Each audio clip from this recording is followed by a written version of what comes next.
Hola, muy buenos días. Buen día. Hola Ivo, ¿cómo estás? José Concha, buenos días José. Juan Pablo Durán, Buenos días. hola Juan Pablo. Roberto Lagos, buenos días. Robin Buenos Arnaud, días. buenas tardes ya Robin. Hola, profe, sí. ¿Ah?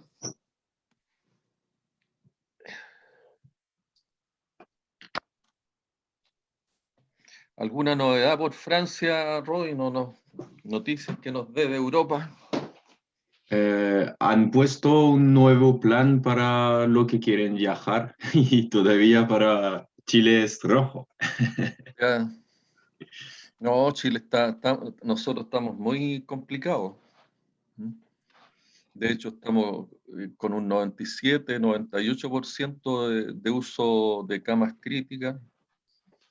Fin de semana igual con 7.000 casos, que para nosotros son muchos. ¿Ya? Complicado. Aunque acá una de las cosas que señaló anoche en una entrevista el ministro de Salud, que se esperaba una mejora más o menos ya para la próxima semana. Debieran haber mejores condiciones. Y lo más complejo era, y lo que había ocurrido aparte de lo que es el aumento de la movilidad, que la cepa brasilera era una cepa compleja. Así estamos por acá. Me alegro que Francia, bueno, y Europa esté mejor. Así que esperemos que todo siga mejor para todos. José Concha, buenos días. ¿Sí? ¿Te escucho?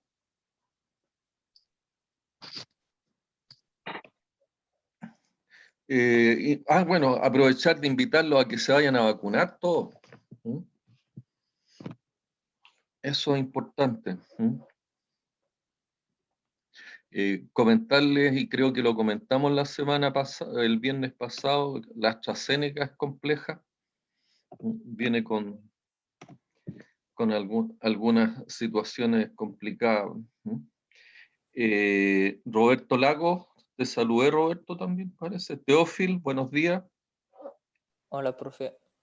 ¿Cómo se ha portado Teófil? Mire que Valparaíso siguen desordenados ahí en la Plaza Aníbal Pinto. Sí, parece. ¿Y usted está por ahí? Pues? Sí, pero en casa. Ya, eso está bien. Teófil, Roberto, Juan Pablo. Juan Pablo, ¿te acuerdas tú qué fue lo último que vimos la semana pasada? El viernes. Profe, yo el viernes no asistí a clases. ¿No estuviste? No. Ya. Ivo, ¿le puede ayudar a Juan Pablo? Y ahí está Claro, la información. Aprovecho de darle la información que usted me pedía, ¿cierto? Fecha de la tarea ya, 2, lunes 5 de julio. sí. ¿Ya? Eh, bueno, lo que vimos el viernes fue algo así como una consolidación, un pequeño repaso de lo que era cada uno de los métodos que conocíamos para el mantenimiento, ¿no? Describimos brevemente lo que era el Para, mantenimiento basado en riesgo, espérate, aclaremos ahí, el, Ivo, no son métodos de mantenimiento, son metodologías para encontrar formas de definir tareas y establecer tareas y actividades que permitan, ¿cierto?, la mantención de la función. ¿Ya? Eso es sí, importante tenerlo claro. Son metodologías y son procesos, ¿ya? ok, ¿Ya? me corrijo de esa manera. Son esas metodologías. Bueno, vimos la del mantenimiento basado en riesgo, la del mantenimiento centrado en confiabilidad, la gestión de riesgo de mantenimiento basada en la norma y mencionamos brevemente también el mantenimiento total productivo El con mantenimiento su productivo total, descripción. el TPM. Sí, ¿Ya? Y estuvimos analizando y dimos un ejemplo, ¿cierto?, de aplicación de estas metodologías en un tema práctico que yo les comenté y que me tocó trabajar el fin de semana, lamentablemente. ¿No? O afortunadamente, en realidad. Que me tocó, que es el caso de un funicular, ¿cierto?, que es de propiedades VAL. El funicular que está en la planta Loma Larga, que está ubicado en Playa Ancha, próximo a Laguna Verde, ¿ya? Y en cuya planta, ¿cierto?, está todas las condiciones y se desarrolla todo el proceso para lo que es el tratamiento de las aguas, o no el tratamiento, para la conducción a través de los colectores de lo que son las aguas servidas de la región de acá de Valparaíso, ¿ya? Y comentamos, ¿cierto?, que muchas veces, y en relación a estas metodologías se utilizan no de manera tan pura, sino que se utilizan en forma híbrida. Y es así, ¿cierto?, que para enfrentar este problema y resolver esta necesidad de parte de SVAL, la metodología a utilizar es básicamente la GRM, por varias condiciones que se da, la gestión de riesgo en mantenimiento basada en la ISO 31000 y complementada con lo que es fundamentalmente con las cuatro primeras preguntas de lo relacionado con las 7 preguntas del RCM. Y que fue parte de lo que estuvimos viendo, ¿cierto?, la semana pasada. ¿De acuerdo, Ivo? Y señalamos, ¿cierto?, y describimos muy brevemente cuáles eran las 7 preguntas del RCM, ¿ya? Y donde las 4 primeras en realidad son las que a mí me orientan desde el punto de vista de identificar cuál es la función que yo debo mantener, ¿ya? O cuáles son las funciones, no la función, cuáles son las funciones que yo debo mantener, entendiendo, ¿cierto?, que existen las funciones primarias, que son para las cuales yo compro, diseño o adquiero el activo que voy a mantener. Y existen funciones del tipo secundaria, que cumplen con funciones que son muy necesarias y que muchas veces sin esas funciones secundarias es prácticamente imposible pensar, ¿cierto?, que yo voy a lograr o voy a poder alcanzar los resultados considerando los conceptos de integridad operacional. Esas funciones secundarias tienen que ver muchas veces con la seguridad, el medio ambiente, la ergonomía, la protección de las personas y la protección del equipo. En este caso yo les señalaba, ¿cierto?, que la situación más crítica en el caso de los funiculares o de los ascensores está relacionado con el cable de tracción, que es el cable que permite el ascenso y la bajada de estos ascensores, y que normalmente el corte de un cable de tracción realmente traía consecuencias del tipo catastrófica. Por lo tanto, era siempre necesario tener algún sistema de protección.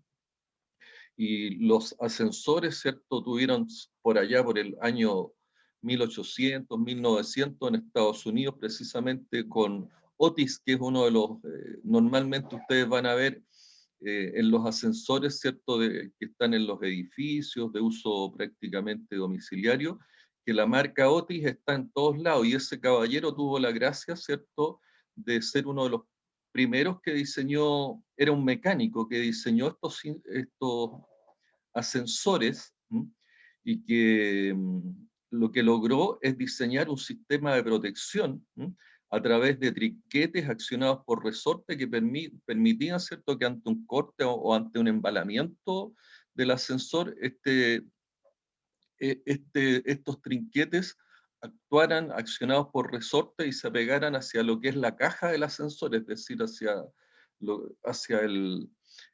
digamos, el ducto o conducto por donde se desliza el ascensor, se apegan estos trinquetes y permiten actuar en un sentido de freno de emergencia al ascensor. Entonces, en general, ¿cierto? Cuando uno se hace las preguntas del RCM, tiene que definir claramente cuáles son las funciones que yo debo mantener. Y posteriormente me tengo que preguntar de qué manera puede fallar en realizar sus funciones. Y la realidad es que la falla de las funciones, ¿cierto? Primero se asocian a las fallas del tipo primaria, ¿qué es lo que puede ocurrir para que yo no logre cumplir con la función primaria? Y normalmente las funciones primarias no se cumplen asociados, ¿cierto?, a algunos estándares operacionales que yo predetermino a objeto de lograr la función. Y estos estándares operacionales, lo más corriente que uno se encuentre, que son las calidades productivas, la capacidad productiva, la calidad de los productos y servicios, los costos, ¿no? Son aspectos que a mí, desde el punto de vista de los estándares operacionales de la función principal, siempre me están preocupando. Y por otro lado, ¿cierto?, todo lo relacionado con los estándares que tengan que ver con la seguridad, la protección, la ergonomía, que también son estándares que muchas veces pasan a ser más importantes que los estándares operacionales asociados, ¿cierto?, a la función principal. Hemos dado muchas veces ya el ejemplo de lo que son las fundiciones y refinerías, en el sentido que la función principal es fundir y refinar. Sin embargo, hay todo lo relacionado con la contaminación ambiental es un aspecto fundamental y particularmente en las fundiciones y refinerías se presenta el caso de que en la fundición se generan gases de dióxido de azufre. Y estos gases de dióxido de azufre son los que yo trato por la vía de lo que son la planta de ácido, donde el proceso más crítico pasa a ser en este caso la planta de ácido, porque si yo no soy capaz de capturar y tratar esos gases de dióxido de azufre, voy a tener problemas con la seguridad de las personas, voy a tener problemas con las comunidades, y la consecuencia va a ser que voy a accidentar personas y probablemente la autoridad fiscalizadora me va a cerrar la planta. Entonces, muchas veces la función secundaria pasa a ser más interesante y más crítica que la función principal. Por lo tanto, la primera tarea es identificar claramente cuáles son las funciones y los estándares de desempeño del activo en su contexto operacional. Y eso posteriormente me va a permitir determinar lo que es la criticidad de los sistemas. En segundo término, la forma de fallar, ¿cierto?, es que de alguna manera yo no logre la capacidad productiva o no esté logrando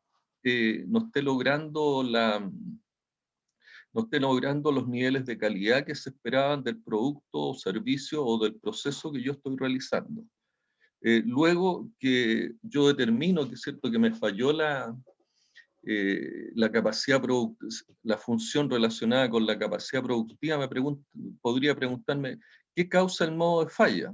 Y el causa de modo de falla puede ser una pérdida de velocidad, o una pérdida de velocidad que me va a generar, ¿cierto?, también una pérdida de potencia, y esa pérdida de velocidad me va a afectar, puede que me esté afectando la capacidad productiva, y la causa de esa pérdida de velocidad puede ser por algún tipo de desgaste, por algún trabamiento, por algún modo de falla, que yo debo ser capaz también de identificar.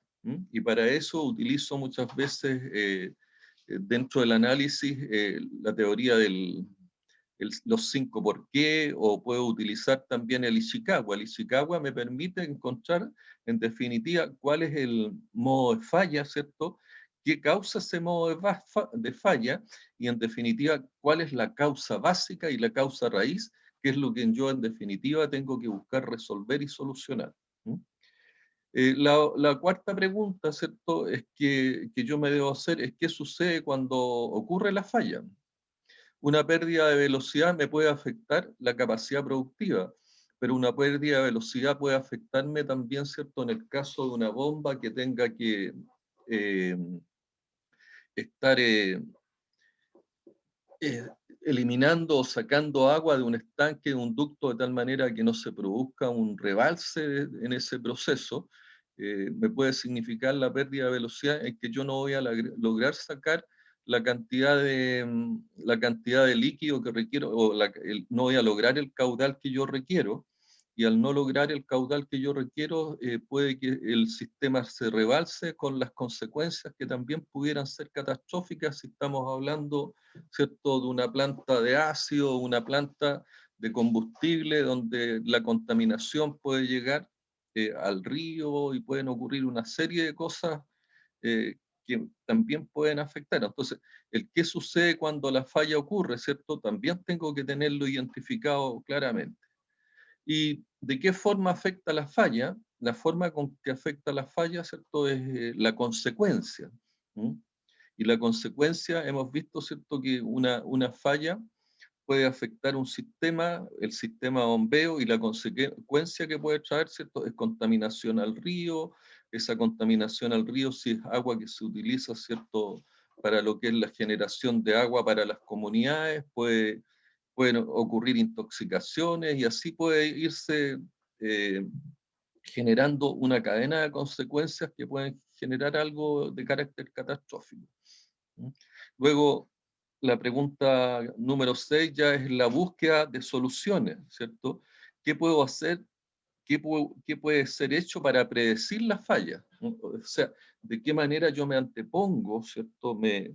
Soy proactivo para que esta falla no se produzca. Y es así, ¿cierto?, que nosotros ya hemos conocido estas técnicas básicas que a mí me permiten detectar un potencial de falla. ¿Mm?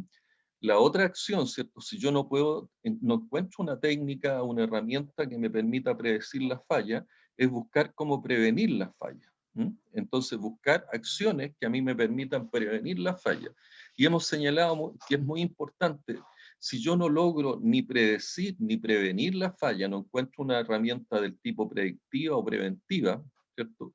Y esta falla a mí me afecta el HSEC, yo lo que tengo que hacer son tomar medidas especiales, que son las respuestas o la pregunta la pregunta número 7. ¿Qué puede hacerse si acaso una tarea proactiva no puede ser encontrada y esta tarea proactiva me puede afectar el HC? Lo que se debe hacer y se debe buscar, ¿cierto?, es algún tipo de rediseño, y existen algunas otras metodologías como son las tareas de búsqueda de fallas a falta de, que fundamentalmente yo hago un análisis qué podría hacer aparte de rediseñar. Si es que yo no encuentro una tarea predictiva, empiezo en definitiva buscar algún tipo de falla que se me pueda gatillar, y eso me va a dar lugar, ¿cierto?, a que yo desarrolle algún tipo de tarea que impida la falla, y que esa falla, ¿cierto?, me afecte o traiga las consecuencias nocivas que pudiera significar. Profe, Dígame. esas preguntas, no, al final, ¿no estás resumiendo en la tabla de análisis de modo de falla y efecto?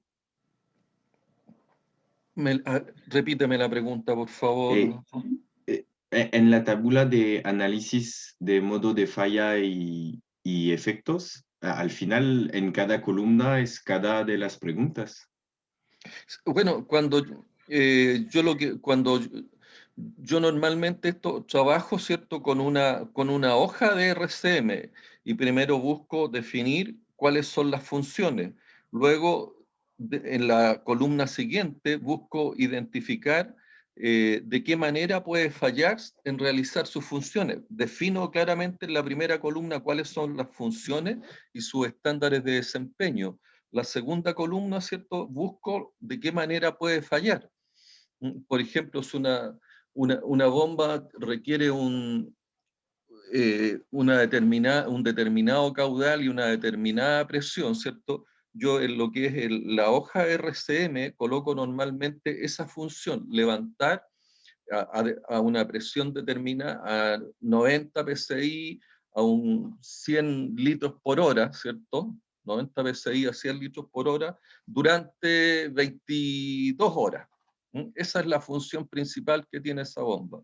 Y normalmente yo coloco ciertos márgenes donde se puede mover,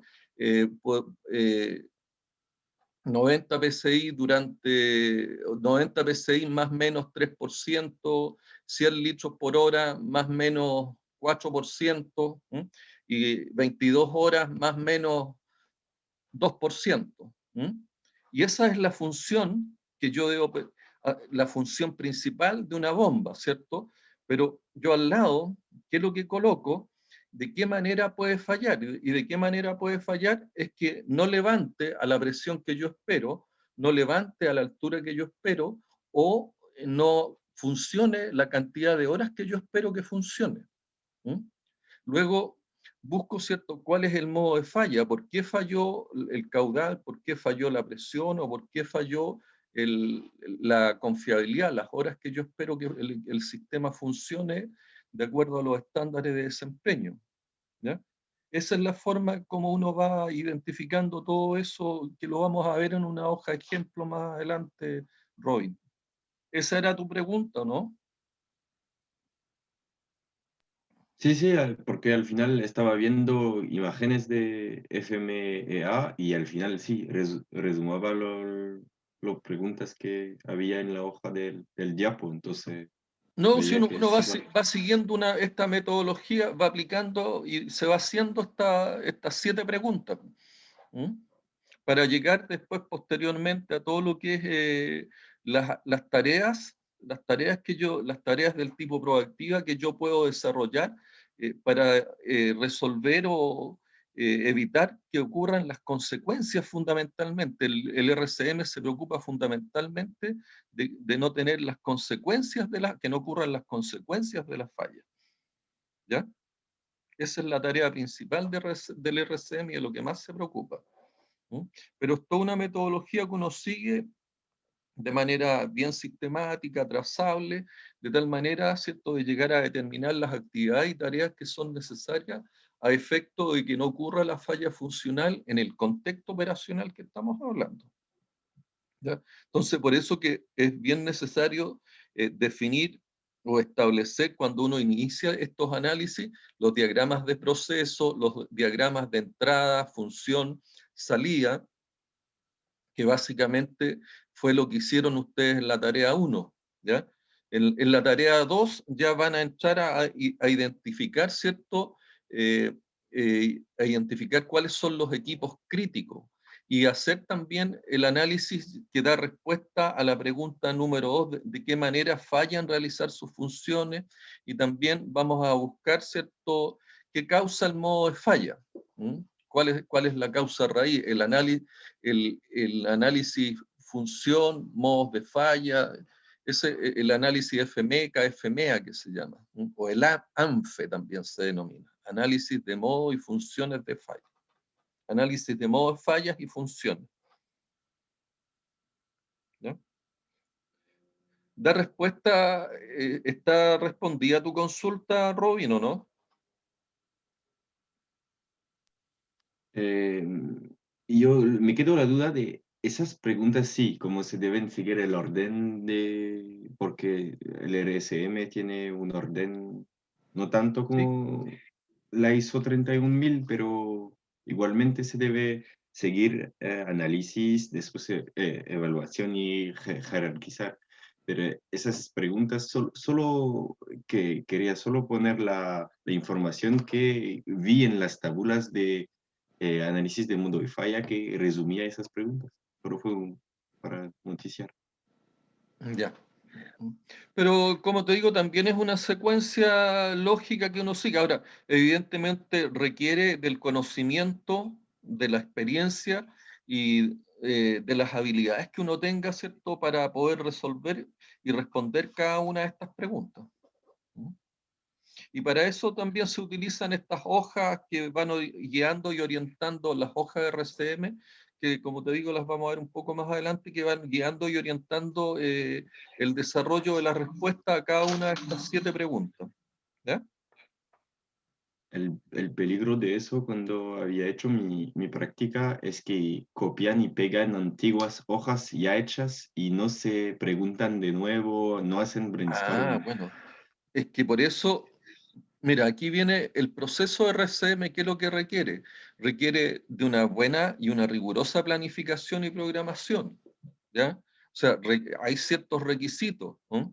Los requisitos que yo necesito, también una adecuada definición de los grupos de análisis, es decir, gente que tenga el conocimiento, que tenga la experiencia, un buen facilitador que también vaya llevando el orden y la secuencia para lo que son las respuestas a estas 7 preguntas, un buen llenado de las hojas que tenemos, ¿cierto?, para hacer este análisis de RCM. Entonces, yo dentro del proceso de RCM requiero de esta rigurosa planificación y programación. No puedo llegar y pensar sin inclusive hacer el análisis del contexto y la identificación clara del contexto operacional. Yo no puedo llegar y copiar y pegar. No lo puedo hacer. Porque muchas veces eso me significa, ¿cierto?, que no voy a establecer claramente cuál es la causa raíz de falla y no voy a poder dar las soluciones al problema que estoy abordando, ¿ya? Entonces, en eso, esta rigurosa planificación requiere, ¿cierto?, que definamos claramente el contexto operacional, identifiquemos, ¿cierto?, los puntos débiles, que son los riesgos de falla que utiliza el GRM, ¿ya? Debemos identificar claramente cuáles son los modos de falla y las causas de esas fallas. Debemos definir claramente cuáles son los activos que nosotros vamos a analizar y su contexto operacional. Muchas veces una bomba, ¿cierto?, una bomba de similares características, dependiendo del contexto operacional, va a ser las respuestas que nos va a dar y por lo tanto van a ser las medidas muy diferentes a las que yo debo tomar. ¿Por qué? Porque cambia el contexto operacional. El contexto operacional en esto es muy importante, una clara definición e identificar muy claramente cuáles son los riesgos que en el caso del mantenimiento están asociados a las fallas, ¿m? Y a los modos de falla. Entonces, el RCM requiere una clara definición de los activos y particularmente cuáles son los activos más críticos.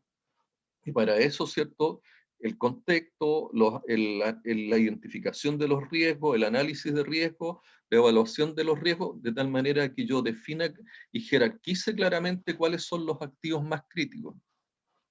Debo definir los recursos, tiempo, mano de obra, los recursos económicos que yo requiero también para desarrollar el RCM.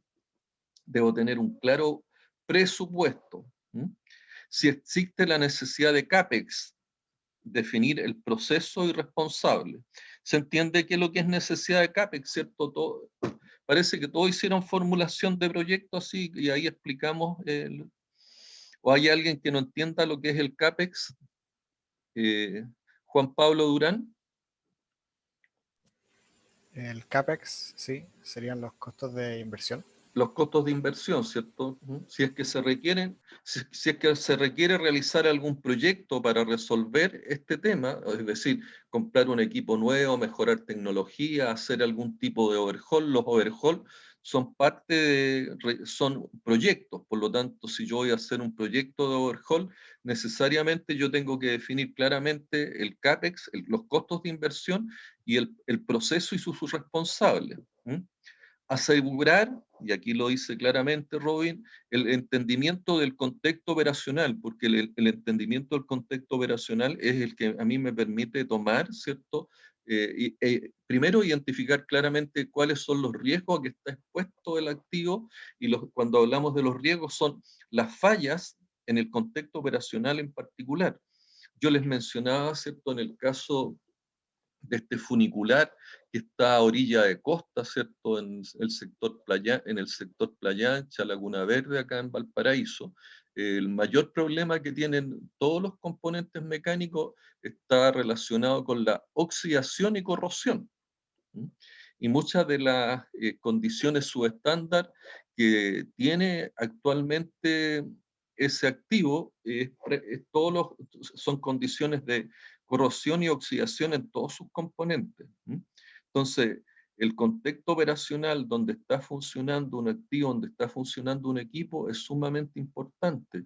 definir si está a nivel de mar o a una cierta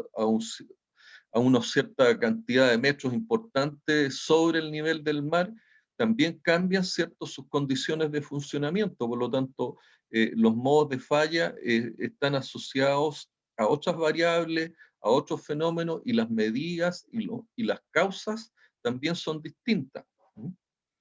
Entonces, ¿qué es lo que requiere también? Una adecuada definición de los grupos de análisis. Yo creo haberles señalado que los grupos de análisis normalmente están conformados por personas de tanto de la operación, de mantenimiento, y también la gente relacionada con los planes y programas de producción en los sistemas productivos, y donde participan operadores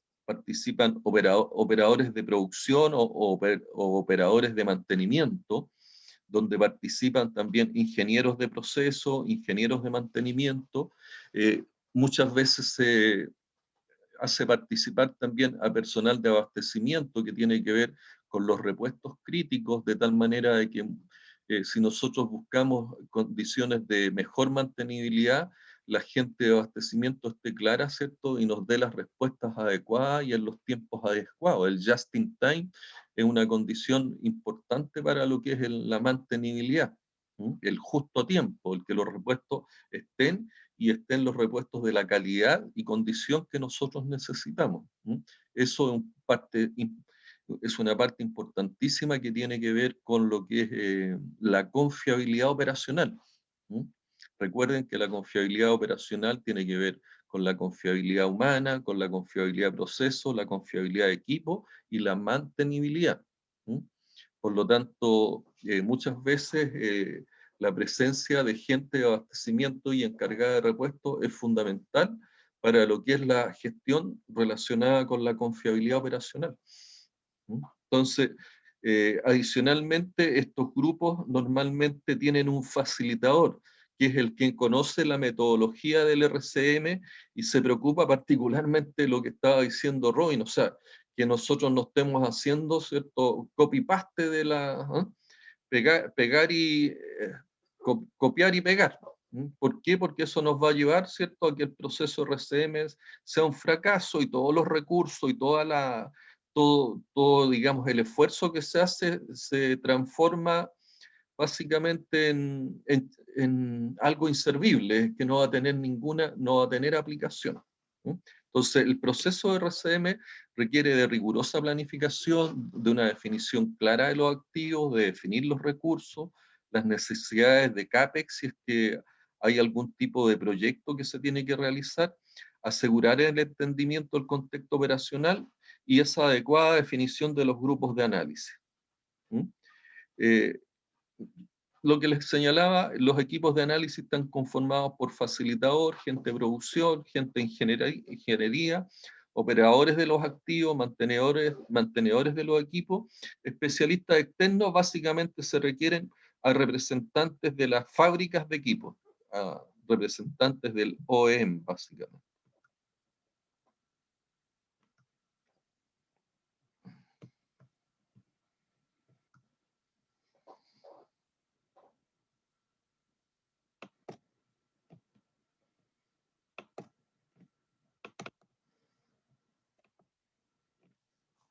Y aquí vamos, ¿cierto?, para lo que es la pregunta 1, ¿cuáles son las funciones y estándares de desempeño del activo en su actual contexto operacional? Esa es la pregunta 1 que nosotros tenemos que respondernos. Y esto es importante que lo entendamos, ¿cierto?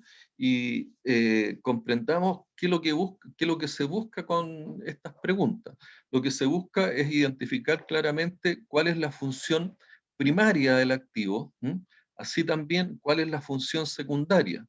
Y la función secundaria es lo que hemos señalado, ¿cierto?, que describe el por qué yo diseño, el por qué yo adquiero, el por qué yo compro, ¿cierto?, en primer lugar el activo.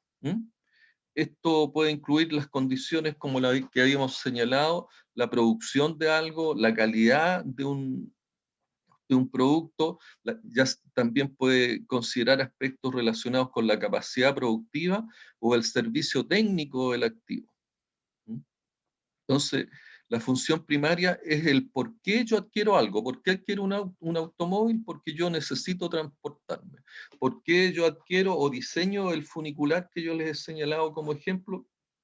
Es porque yo necesito transportar una carga de 40 toneladas a una velocidad determinada en un contexto operacional determinado. Esa es la función primaria, el por qué yo diseñé, el por qué compré, el por qué adquirí un activo determinado. Ahora, uno al activo normalmente le exige mucho más allá de lo que es la función primaria y son aspectos relacionados con lo que es la función secundaria. La mayoría de los activos espero que den más de lo que entrega su función primaria. El usuario tiene expectativas con respecto a lo que es seguridad, control, restricciones, protecciones, cumplimiento de medio ambiente, incluso, ¿cierto?, lo que hemos señalado, la apariencia. ¿Ah? Normalmente menos obvio, pero aquí viene el ejemplo de lo que les he señalado de la fundición y refinería. Normalmente menos obvio, pero fallas aún podrían tener serias consecuencias que algunas veces son más serias que las fallas de la función primaria. Es decir, el ejemplo que yo les he dado de lo que es la función, en las fundiciones y refinerías, ¿cierto? Particularmente de cobre, la función principal es fundir y refinar, que es la función primaria. Pero yo tengo las funciones secundarias relacionadas con control de contaminación ambiental, que lo hace la planta de ácido al capturar y procesar el dióxido de azufre, que lo transforma en ácido sulfúrico. Si esa pega no se hace, ¿cierto? Si esa captura de esos gases de dióxido de azufre y para una posterior transformación en ácido sulfúrico, si eso no se hace, porque esas plantas fueron incorporadas a posterior, inclusive en la fundición y refinería de Ventana, este tipo de plantas no existían. ¿Por qué? Porque no existían tampoco las exigencias y las restricciones medioambientales que existen hoy día y que obliga, ¿cierto?, a tratar estos gases provenientes de la fundición. Y al incorporar esta planta de ácido, se logra mitigar y es posible continuar operando este tipo de plantas. Entonces, si yo, en este caso, ¿cierto?, esta función secundaria no la cumplo a cabalidad, lo más probable, ¿cierto?, es que tenga problemas con las comunidades, voy a tener problemas medioambientales, voy a tener problemas y consecuencias en la salud de las personas, y también, ¿cierto?, voy a tener otras consecuencias relacionadas, ¿cierto?, que son riesgos, ¿cierto?, medioambientales, riesgos a las personas, riesgos con las comunidades, riesgos con la autoridad fiscalizadora. Voy a tener riesgos desde el punto de vista estratégico porque voy a tener riesgos relacionados con el prestigio de la empresa y riesgos de carácter legal, ¿ya? Lo que me va a significar en definitiva que yo voy a estar afectando la salud, voy a estar afectando el medio ambiente y por otro lado, ¿cierto?, la autoridad fiscalizadora va a tomar medidas que son multas o en definitiva me va a quitar lo que es la licencia para operar, lo que son ya consecuencias de carácter catastrófico. Por lo tanto, en este caso, ¿cierto?, de las fundiciones y refinerías, el caso también que estábamos analizando eh, del funicular de Loma Larga, acá en Valparaíso, para Esval, también tiene las funciones secundarias, ¿cierto?, de seguridad y protección, asociadas a lo que es el riesgo de corte de cable, son funciones más importantes que la función primaria de transportar esta carga de 40 toneladas. Por lo tanto, yo tengo que tomar acciones sobre aquellas funciones que son más críticas y que muchas veces son estas funciones de carácter secundaria. Dentro de lo que son las funciones están también lo que se llaman los elementos de protección, que son aquellos dispositivos instalados para proteger al activo, al personal o ambos, ¿cierto? Muchas veces en el caso que se utilizan en las calderas, las válvulas liberadoras de presión, que es lo que me permiten, ¿cierto?, que en caso de subidas de presión, estas válvulas hacen una liberación de presión que impide, ¿cierto?, que se vaya a generar algún tipo de expresión que va a afectar evidentemente al activo y a la persona que está operando. Las paradas de emergencia, el caso que les señalaba de los funiculares, las detenciones de emergencia en el caso de un empalamiento o un corte de cable. En el caso de las correas transportadoras, normalmente las correas transportadoras tienen un cable de emergencia que ante cualquier situación que pueda afectar a la correa o a las personas que están operando o manteniendo estas correas, uno hace es un cable que va por la orilla de las correas, uno tira ese cable y la correa se detiene de inmediato. Las alarmas visuales y audibles también son elementos, ¿cierto?, que forman parte de los componentes y los sistemas de protección. Los sistemas de protección, como lo hemos señalado, ¿cierto?, y lo dimos en el ejemplo del funicular, pueden reducir las necesidades de mantenimiento del activo protegido. Sin embargo, ¿cierto?, los dispositivos de protección también requieren ser mantenidos, por lo tanto, ahí uno tiene que hacer los análisis que es lo que es más conveniente, pero normalmente es preferible tener en muy buenas condiciones el activo que está protegido, o sea, el activo principal que yo estoy protegiendo, y también estar chequeando. ¿Por qué? Porque el sistema de protección va a evitar, ¿cierto?, que ante una falla funcional del activo que yo estoy protegiendo, yo tenga las consecuencias catastróficas que yo quiero impedir, y que es la preocupación particular del RCM. Hay funciones que son denominadas menores o superfluas, que muchas veces, si no son necesarias, muchas veces es más conveniente eliminarlas si es de costo-beneficio hacerlo, ¿ya? Entonces, son aquellos componentes o conjuntos que están instalados en un sistema o proceso, el cual nos sirve a la función original primaria, pero que de fallar podría afectar el sistema o proceso. Es recomendable, lo que les señalaba, que se eliminen los ítems superfluos si acaso fuese de costo efectivo hacerlo, ¿ya? Entonces, nosotros tenemos, ¿cierto?, que estas funciones primarias yo tengo que ser capaz de identificarlas claramente a objeto, ¿cierto?, de determinar cuáles son, en definitiva, los equipos críticos en los procesos. ¿Por qué? Porque recién les señalaba, una función secundaria muchas veces puede ser más crítica que los equipos que están para la función productiva o función primaria, ¿ya? Por lo tanto, muchas veces uno cae en una equivocación cuando piensa que los sistemas productivos son los sistemas más críticos porque afectan económicamente o son los a los cuales, sobre todo a los,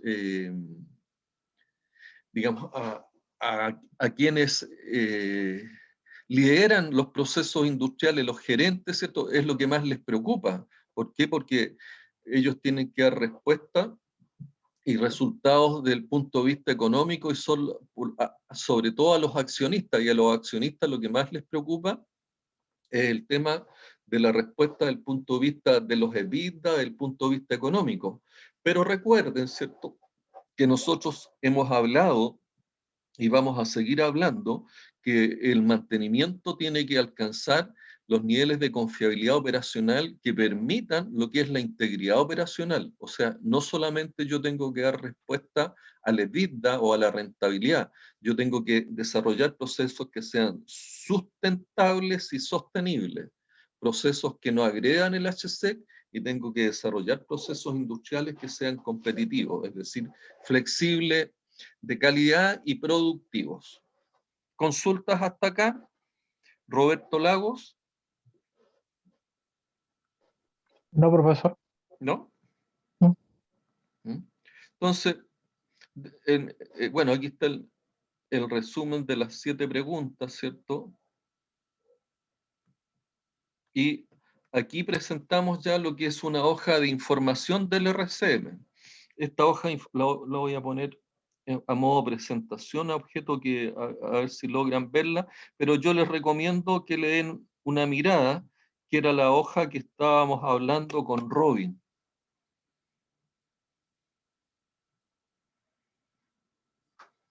Entonces, esta hoja más o menos nos va orientando respecto a cuáles son los aspectos que yo debo ir identificando y debo ir incorporando en esta hoja de información del RCM, ¿ya? Aparte, digamos, de la identificación de cuál es el equipo, cuál es el sistema que yo estoy analizando, cuáles son los componentes, el nombre del facilitador, quién va a auditarse.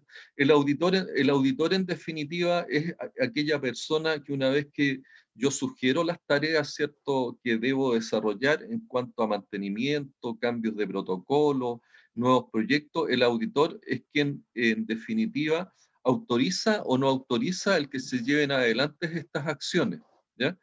Y lo primero que incorpora, ¿cierto?, en la primera columna es preguntar, ¿cierto? Uno determina, define el activo y establece cuál es la función. Luego en esa hoja también se incorpora, ¿cierto?, en la segunda columna, cuál es la pérdida funcional, cuál es la falla funcional que puede ocurrir. Posteriormente viene el modo de falla, y luego viene cuáles son los efectos de falla, es decir, uno va identificando la función y posteriormente sigue el orden en esta columna y va dando respuesta, ¿cierto?, a cuál es la falla funcional que podría enfrentarse, cuál es el modo, o va buscando cuál es la causa de la falla, y para eso se puede aplicar los 5 por qué, puede aplicar, ¿cierto?, el Ishikawa, y eso me permite a mí ir identificando las causas y los modos de falla.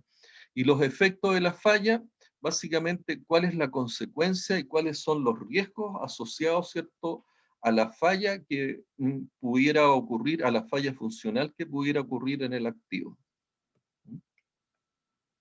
Importante, hablábamos, ¿cierto?, en este caso, del contexto operacional, ¿ya? Yo cuando identificaba, ¿cierto?, cuál es la función, cuáles son, cómo puede fallarla, yo debo tener claro cuál es el contexto operacional. Aquí ustedes pueden identificar claramente dos equipos, ¿cierto? ¿Cuál es la función de ambos activos IVO?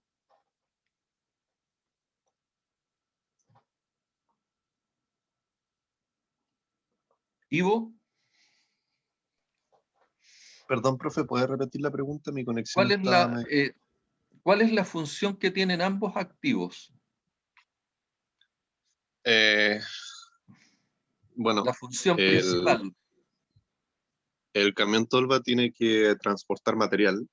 Esa es su función Función principal. principal, transportar, ¿cierto? Claro. O sea, sí, pues transporte, pero no es el mismo transporte tampoco. Bueno, es por eso que queremos identificar el contexto. Por eso, Ya, sí. función Función principal principal, es uno transportar. podría decir, oye, el camión tiene que transportar. El auto También, sí. también tiene que transportar. Pero uno empieza a ver el contexto operacional. El auto, ¿qué es lo que transporta?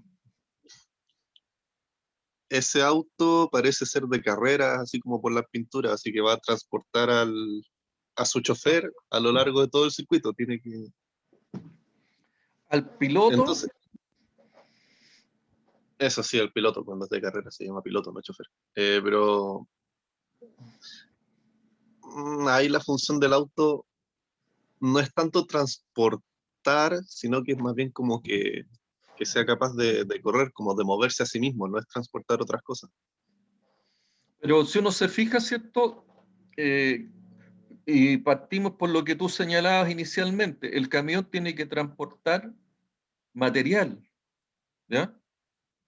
Por lo Sí. tanto, el camión fundamental, y ese camión, ¿cierto?, va a tener que transportar material en un ambiente de trabajo que probablemente sea muy distinto a lo que tiene que transportar o tiene que llevar ese automóvil. ¿Ya?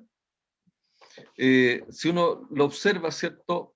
El automóvil lo que tiene que tener es una cabina apropiada y ergonométrica que le permita cumplir las funciones. El caso del camión tiene que tener una tolva que le permita cumplir su función, ¿cierto? En ese contexto operacional que es de transporte de materiales. En ese contexto operacional, ¿cierto? Uno empieza a ver que el diseño de ambos sistemas de transporte también es diferente. Entendiendo, ¿cierto?, que el contexto operacional del automóvil, ¿qué es lo que necesita? Por sobre todo, seguridad, ergonomía y mayor velocidad.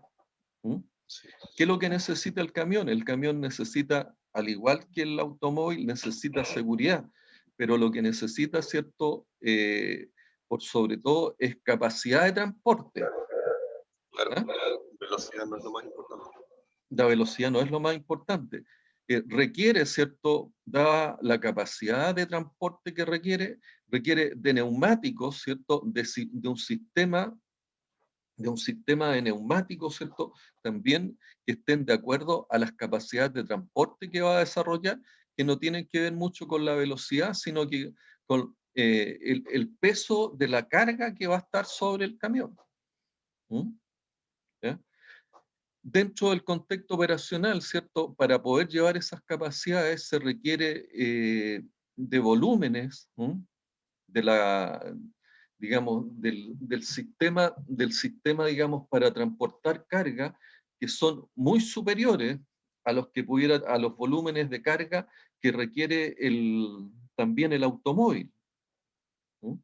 Entonces, esos contextos operacionales, ¿cierto?, van marcando diferencias y también aspectos operacionales que tienen que ver también con el medio ambiente. O sea, lo más probable que el camión esté trabajando con un sistema de turbos, es decir, un sistema de sobrealimentación de combustible. No necesariamente el auto, aunque si es un auto de competición, también se le incorporan estos sistemas de sobrealimentación. Pero lo que queremos, ¿cierto? Y debemos tener bien claro, ¿cierto? Que una vez que uno identifica la función, esa función tiene que ser mantenida para el contexto operacional donde se está desarrollando. Entonces, eso siempre es muy importante poder identificarlo y poder dejarlo claramente establecido. Algunos ejemplos, ¿cierto?, de funciones y relacionadas con también con una unidad o ítem que es el CAT 7978, que es un modelo de camión, donde el ítem o componente es la bomba o el aceite del motor. Identificamos también el ítem o componente, el número del componente. En este caso, bueno, el facilitador en ese momento, tanto como el auditor, era yo mismo, así que lo más probable era que se aprobaran todas las... Pero lo que yo les quiero mostrar es cuál es la identificación de algunas de las funciones, ¿cierto?, que están presentes. Para el caso de la bomba de aceite de motor, que es el componente en análisis, lo que se busca, ¿cierto?, la función principal es el suministro de aceite para el motor, que requiere un flujo de 45 litros por minuto a una presión de 280 kilopascal. Esa, ¿cierto?, es la función principal. ¿Ya? Hay una función también de carácter primaria, que es la distribución constante, continua, sin interrupción, de aceite a lo que es el motor. Entonces, esa también es una función del tipo primaria. Una función de carácter secundaria es el contener el aceite en el alojamiento de la bomba. Esa es una función, como les señalaba, del tipo secundaria. Un dispositivo de presión, ¿cierto? Es el switch o el sistema de control de lo que es la presión de aceite que no debe exceder los 300 kilopascal. Y ese es un sistema que a mí me permite, ¿cierto?, proteger la bomba y proteger el sistema. Y es un dispositivo de protección. Y un switch de protección de aceite y medidor de presión de aceite, que es una función del tipo superfluo, es decir, si yo no tengo ese switch, a mí la función principal ni la función primaria no me van a fallar, pero tengo que evaluar muchas veces si esa función superflua me afecta o no me afecta a la función principal. Si no me afecta, yo debo pensar, ¿cierto? Y hacer el análisis si es de costo-beneficio, si es de beneficio efectivo realmente el hecho de que yo pueda retirar ese switch desde ahí. Entonces, eh, para cada uno de los componentes, para cada uno de los sistemas, yo debo ser capaz de identificar esta función principal, buscar las funciones primarias, las funciones secundarias, los dispositivos de protección, así también las funciones superfluas. Entonces, las fallas funcionales, ¿cierto?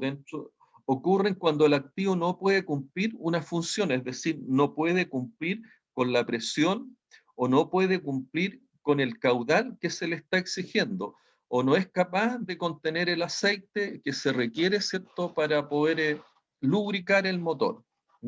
Las fallas funcionales ocurren cuando el activo no puede cumplir con una función de acuerdo al parámetro o a los parámetros de funcionamiento que el usuario considera aceptable. ¿Por qué? Porque esos parámetros de funcionamiento son los que a mí me van a permitir lograr los resultados que yo ando buscando. Los objetivos del mantenimiento son definidos por las funciones y expectativas de funcionamiento asociados al activo en cuestión. Es decir, para yo lograr los resultados necesito que el motor funcione de cierta manera, con ciertas capacidades, con cierta velocidad, con cierta potencia, y para poder alcanzar esa velocidad y esa potencia, yo necesito que la bomba de aceite me entregue el caudal y la presión que yo requiero durante un tiempo determinado. Sin embargo, antes de poder aplicar herramientas apropiadas, ¿cierto?, para el manejo de la falla, necesitamos identificar qué falla puede ocurrir. Hay fallas totales y fallas parciales. Fallas totales significa que no tengo presión ni caudal. Fallas parciales significa que yo puedo tener la presión, pero no tengo el caudal, o tengo un caudal menor que el que requiero, ¿cierto?, para las necesidades del motor que yo estoy analizando. Aquí hay otro ejemplo, ¿cierto?, que le pido que los revisen ustedes, que está relacionado con una torre de absorción, donde muestran, ¿cierto? Vamos a analizar solamente el punto 1, que la función principal de esta torre de absorción es absorber los contaminantes del gas húmedo hasta 4 partes por millón de ácido sulfídrico y dióxido de azufre para cada caso a una temperatura de 40 grados Celsius, a una presión de 40 kilogramos y un flujo 40 kilogramos por centímetro cuadrado y un flujo de 88.19 metros cúbicos por segundo. ¿Ya? Y la falla funcional, ¿cierto? Me dice que es incapaz de absorber los contaminantes de acuerdo a las condiciones de funcionamiento y a los parámetros operacionales que yo les doy. Entonces, esto pueden ustedes leerlo, observarlo y analizarlo, pero aquí yo defino las funciones, sus parámetros operacionales, y la falla funcional es que la torre de absorción no es capaz de hacer la función cumpliendo las condiciones y los parámetros operacionales que se le están exigiendo. ¿Consultas hasta ahí, Juan Pablo Durán? No, profe. Roberto Lago. No, profesor. ¿No? Robin, No, profe, está bien.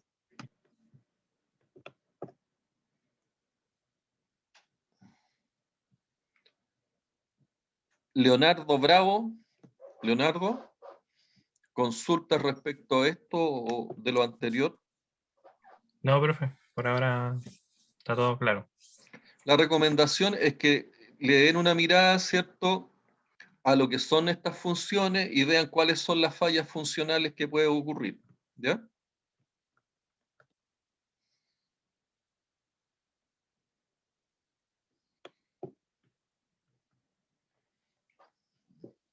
Una vez que se ha identificado la falla funcional, el próximo paso, ¿cierto?, es tratar de identificar todos los hechos que pueden haber causado cada estado de falla, es decir, identificar los distintos modos de falla, algún trabamiento, alguna pérdida de velocidad, algún desbalanceo, algún problema del tipo eléctrico, algún cortocircuito, algún flashover, alguna condición. Eh, Estos hechos, ¿cierto?, que pueden haber causado el estado de falla son los que se denominan modos de falla. Vamos a ver un listado característico, tanto eléctricos, mecánicos, hidráulicos, operacionales, ¿cierto? De distintos ejemplos de modos de falla que pueden ser la causa de alguna falla funcional. Normalmente, ¿cierto?, esta identificación incluye todos los modos de fallas posibles que han ocurrido en el equipo o en equipos similares, así como fallas que aún no han ocurrido, pero existe la posibilidad de que así sea. Y también aquellos modos de falla que pudieran generarme alguna falla potencial que pueda ser de carácter importante o catastrófica. La mayoría, ¿cierto?, dan o consignan como causa del deterioro el desgaste, pero también, ¿cierto?, hemos determinado que este deterioro se puede deber a errores humanos, es decir, a errores desde el punto de vista de lo que es la confiabilidad humana, errores de diseño y errores también del punto de vista administrativo. Estamos hablando de errores de, bueno, los errores de diseño están claros y los errores administrativos tienen relación con errores comunicacionales o errores relacionados con planificación, procedimientos, métodos. ¿Mm? Eh, Dentro de lo que son las fallas funcionales, ¿cierto? A objeto de que podamos identificar mejor, vamos a ver el detalle de lo que es el tema de la torre de absorción que estábamos viendo. Como falla funcional, estamos hablando incapaz de absorber los contaminantes del gas hasta 4 partes por millón a una temperatura de 40 grados Celsius, a una presión de 40 kilogramos por centímetro cuadrado y un flujo de 88,19 metros cúbicos por segundo. ¿Mm? Entonces, el modo de falla, acuérdense que vimos la función que tenía esta torre de absorción, después viene la falla funcional, y aquí lo que vamos a ver, cuáles son los distintos modos de falla, o sea, qué es lo que puede ocurrir para que sea incapaz de absorber esta torre de absorción los contaminantes de gas bajo estos estándares operacionales. Puede haber una obstrucción en lo que es el interno de la torre por suciedad en los platos. Entonces, ¿qué es lo que dice la observación? ¿Ya? Que este modo de falla es poco creíble de suscitarse, por lo tanto, no se considera, se dice que no aplica, es poco probable que esta situación ocurra. Otro modo de falla interno de la torre, o sea, los componentes internos de la torre están dañados por corrosión o agrietamiento por cloruros. Y las observaciones es que eso puede ocurrir y no hay ninguna observación. También puede ocurrir un modo de falla asociado a lo que es el empaque de la torre en mal estado. Es decir, la torre está poco menos que obstruida, ¿cierto? Y ese también es un modo de falla que puede hacer, ¿cierto?, que yo no logre la función que estoy buscando y me está ocurriendo una falla funcional porque no estoy logrando los parámetros operacionales que me exige la función. Aquí hay una, ¿cierto?, bien especial, pero que en realidad no corresponde a una falla funcional porque dice no suministro de gas húmedo por parte del proveedor externo. O sea, esa no es una falla funcional, no es un problema de procedimiento y no es un problema administrativo. Modo de falla fuera del alcance de la instalación, no aplica, ¿ya? ¿Qué otra cosa, qué otro modo de falla puede ocurrir? Pérdidas de contención, fugas, ¿cierto? Por corrosión, agrietamiento, por corrosión, y de los asociados a lo que son cloruros. Observación ninguna significa que eso puede ocurrir. Los valeros se refiere a los rodamientos de la bomba de amina desgastados. Eso también es un modo de falla que puede ocurrir y puede afectar, ¿cierto?, a la bomba y por lo tanto no vamos a lograr los parámetros operacionales. Motor de bomba de amina quemado por sobrevoltaje, una falla eléctrica, ¿cierto?, que puede ocurrir y por lo tanto no vamos a lograr, tampoco, vamos a tener una falla total. Valeros amarrados por falta de lubricación, es decir, los rodamientos se atascan porque hay problemas en la lubricación, también puede ocurrir.